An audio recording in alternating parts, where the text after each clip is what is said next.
If these hills could talk, the economic theory they would expound upon.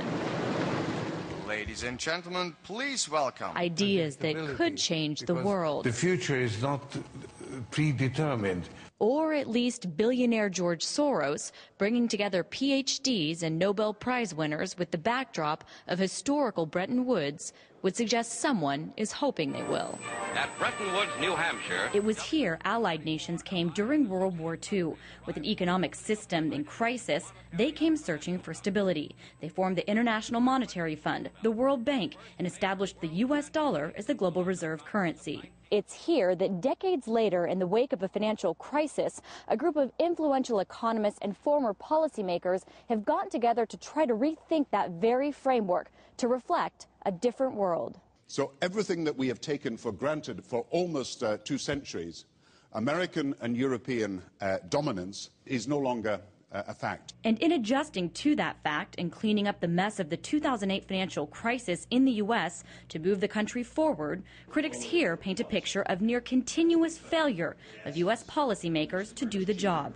President Barack Obama's former right-hand economic man said the stimulus should have been bigger. Well, the decision was political. I mean, the judgment was we wanted to get as much fiscal stimulus as we could.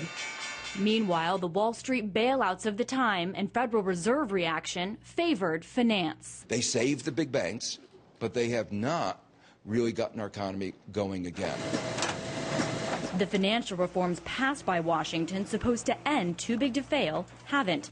Banks still aren't required to hold enough cash. That's just one reason critics like this former J.P. Morgan exec cite, putting the country on course for another disaster. Depends on what one says about crisis, but I'd have to say yes. The concentration of power in finance is greater today than it was before this crisis. And that's courtesy of the cash flow from Wall Street to politicians and lobbying, corrupting real reform and belief in the leaders tapped to make it. Despite some with noble goals, I think there are others who are taking too much money from Wall Street, and they're doing what you might say whatever the thugs want, and they are contributing to the deterioration of confidence. Deterioration coming amidst an increase in inequality in the U.S., where the top 1% are getting richer, while everyone else is lagging behind, with frustration starting to pour over into the streets, like we've seen recently with public union workers in Wisconsin.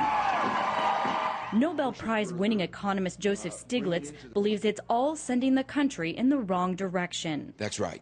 And that was what was brought home so forcefully by what was happening in Wisconsin. He has high hopes the mix of thinkers and policymakers here will lead to new priorities, while others are experiencing their own crisis of confidence that new economic thinking will turn into direct action anytime soon. The more things change, the more they stay the same. Lauren Lister, RT, New Hampshire.